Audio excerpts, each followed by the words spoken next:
A few months back, I made a video about some music that I classified as internet music at the time. Looking back on that video, I probably could have called every artist that I referenced hyperpop, which is a budding genre that I've talked about a few times now on this channel. But that change in classification from the very nebulous internet music to the slightly more descriptive hyperpop is exactly the change that I want to talk about today. And I want to do it through the lens of the new Fraxiom EP, Feeling Cool and Normal. Fraxiom is an artist who I talked about in that original internet music video and who I've been following on and off for the last few months. They've been dropping the occasional single, doing some sets at a lot of these internet DJ events like E.G. Cook's, Appleville, and yeah, they're just someone that's generally been around this hyperpop scene that I've been following for a while. But this new EP here, in all its glory, has both solidified and complicated the definitions of hyperpop that I came to in my last video.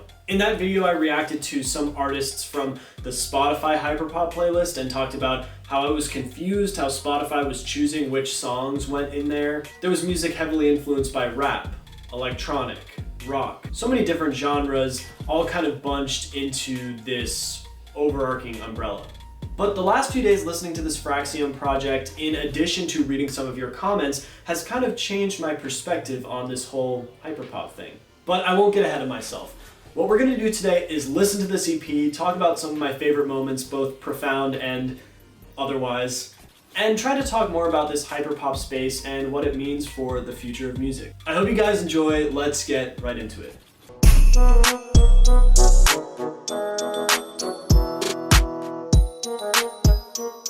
Okay, so before we even begin listening to the music, it's worth looking at the title of this first song. Cis hets, in parentheses, I don't want it at all. Before you've even listened to the song, there is discourse surrounding this music. I'm pretty sure at this point everyone knows what, cisgender, heterosexual, all these terms are, but if you don't and you somehow came across this album, you might be like, oh, what is Kaishets? But this got me thinking. A few days ago, someone commented on my hyperpop video, then deleted their comment, but they said something very profound, which was, hyperpop is not so much a genre as it is a community of queer positive artists taking a bunch of influences from other genres, changing it into kind of its own new thing. And I think that's something I maybe failed to mention in that last video is the huge presence of the LGBT community in this type of music. Not that queer people aren't represented in other genres of music, as pretty much all forms of experimental music stem from minority groups of many kinds. But hyperpop specifically definitely exists in a queer space. Many of the most prominent artists are trans, non-binary, and so there are a lot of very fascinating narratives which are created from this music. And not only just as blatant as singing, I am trans, but I also think it's interesting how related this musical movement is to internet culture. It's worth thinking of things like the recent conversation surrounding AAVE and how it gets appropriated to be stan language on Twitter. Many of the words that people maybe unknowingly appropriate on Twitter and in our own lives come from the LGBTQ Black community. And those identities are very important. And I think it's very important to know these histories of the language we use and the music we listen to. Where do they come from? Why do we have these certain associations with them? And why do the people of these certain identities making this music represent a worldview that may be different from your own? So I guess I would say I relate this idea of AAVE being appropriated into internet language. And I would say take that lens, look at hyperpop. Where do these sounds come from? Why do we know these certain sounds of experimental electronic or pop music to be the certain things we know them of? Like, I don't know, the auto-tune, the distortion, all these things. Are there roots in these communities? Or at least when you hear these things in mainstream music, know that they come from these artists. That's kind of what I'm getting at here. By simply titling a song Cis Hets, which could even just be a joke from Fraxiom, it already sets you up to be in the mindset of thinking about gender and representation in music.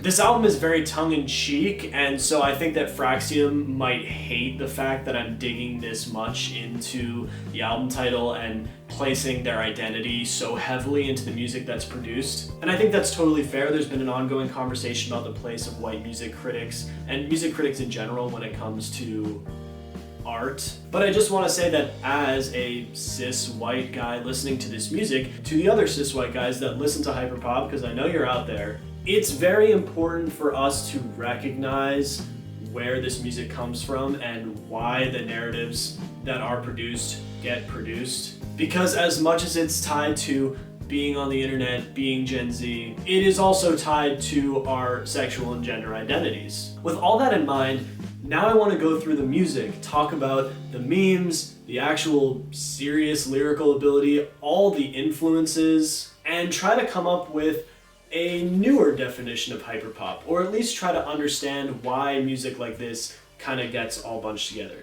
I'm sure no one's watching anymore, but here we go. Feeling Cool and Normal, Fraxiom. He on me right, he's on me right.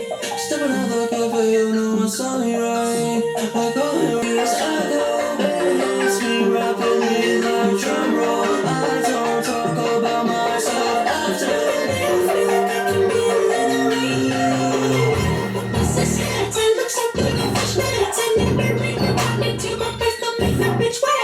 Okay, what do we notice so far? First of all, there's that classic hyperpop, pitched up, chiptune, auto-tune vocals. We have kind of that meme culture I was talking about with the Family Guy reference, but also the lyrics of this chorus. So again, it's pretty tongue-in-cheek, talking about all the flexing stuff, but again, there are references to parts of this culture that you may not get if you're outside of it. Obviously the use of cishets again, but also just the term locals. It's another one of those Twitter phrases that I was talking about. Something you'd have to be at least a little bit aware of to understand, and I think that's pretty interesting.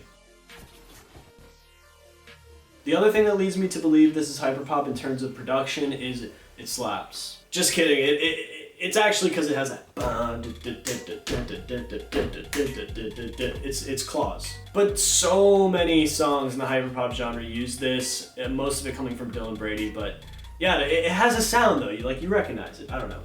I've talked for 90% of this video. I don't want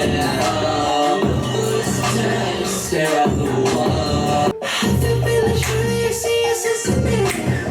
Not to make this every street is for me. The big bitch, I feel like chandeliers. Really, really fucking stupid. I told you that I said it wrong. I look so good. Yeah, great intro track. Already talked for like 10 minutes. Let's go to Burnout next.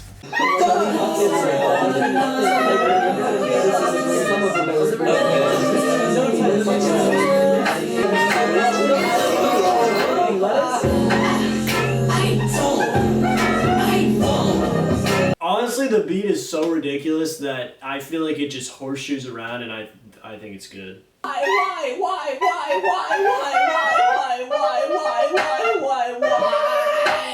Are you winning, son? No, Dad, I'm fucking trans. Okay, so that line relates to my first video on Hyperpop, the internet music one. That video was primarily focused around the use of memes in this music. Obviously, this is a reference to the "Are you winning, son?" meme, which has been remixed to death. But this one, "Are you winning, son? No, Dad, I'm trans." Which, as hilarious of a moment it is, it's also kind of shocking when it happens for the first time. At least for me, when I first heard it, I was like, whoa, that was kind of kooky and crazy. But again, making those references, making those jokes where I don't know if I'm supposed to laugh at that or think that's funny, but who cares? It's not really music for me to listen to. I think that's another kind of interesting thing about hyperpop is music that intentionally is selective about its audience is very interesting. Think about the PewDiePie scandal a couple weeks ago when his Spotify got leaked and he was listening to like Sophie and Arca. GUPI even tweeted and was like, "PewDiePie, please don't listen to my music." Which, I mean, dude, more power to the artist. Who cares? I don't want transphobes watching my videos. I can say that. I can't stop them from doing it, but I do think it's fair for an artist to carve out what they want their audience to be by purposefully alienating other people. And if that means people run away or don't like it, fine. They don't want those people anyway. Again, if Fraxiom ever saw this, they might be pissed that I'm doing this much analysis. They might just be like, shut up, please. It's like, it's supposed to be haha funny. But I don't know, to me, like, it was such a shock when I listened to it that it feels significant. So, okay, next up we have This Guitar, which is easily my favorite song on the EP. Cause I know we'll find love right where we are. I swear on every single little scar. I went through all my things and come so far. Oh baby, we'll find love right where we are. My head's dropped off. Riding in on my car with the top off. What you're telling me that they all have the top off. Oh man, I got a special.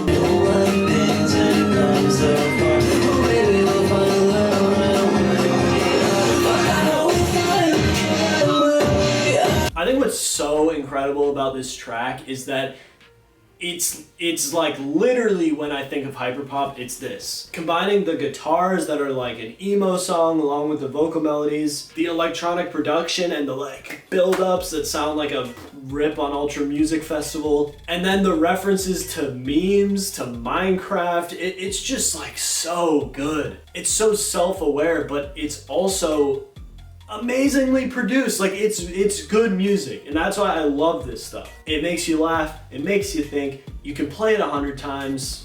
It's so good. All right, the last song we're gonna talk about is Fly With You, which I think may have the most analyzable lyrics. I think I've said so much that I want to so far, so I may just edit in lyrics and stuff, and you guys will probably be able to discern why I put them in there. But yeah, I mean, basically the conclusion before we listen to this last song, which has just a lot of hilarious stuff in it, is just that I love this EP. I think it encompasses pretty much everything that I've been talking about. Really feels like the start of hyperpop, like getting big. And I know that Fraxiom is not like a huge artist, but it feels like these themes are getting pretty well defined and also pretty popular. And I just really hope we get to see more of this self-aware, crazy, experimental music continue to progress and continue to deal with different themes that are not as represented in the mainstream. Again, white, cis guy here, not trying to speak over any of the artists, so don't take my word as law. I think just as an outsider listening to it, these are the types of concepts that I think about when I listen to this music. And I think the fact that it is so thought-provoking is just another testament to how interesting this genre is. So without further ado, let's listen to Fly to You, which I think is like a Jack U joke. It is sparks from Massachusetts. Hesitate, leaves the floor. The edges is the door. It's also a remix of the original of this song, which is so funny. Sorry, I had to mention that because I think that is just like such a hilarious kind of goof that I really wanted to put it in. I think I'll think about your thoughts until I hold on for the time.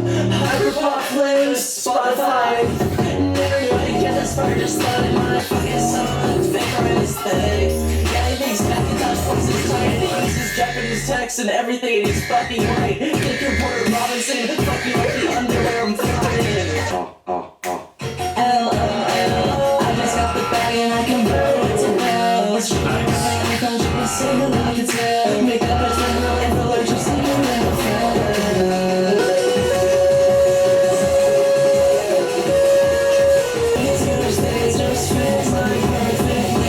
Just a recap of that song, obviously mentioning the Hyperpop Spotify playlist, which I think is just a great example of like really effective lyricism. Given the context of the rest of the verse where they're ripping on like white dudes that fetishize Japanese aesthetics, it comes off as kind of like a scathing little joke, which is really effective by just saying the name of the playlist. I don't know, I think it's really funny. Also, I totally get that like, this is me, kind of, like Spotify playlists I literally did that for the last video on Hyperpop. So again, I get it's not for me, but I'm trying to like spread the good word, you know? I want as many people to listen to this as they can because I think it is the future of music. But yeah, everyone go stream this EP.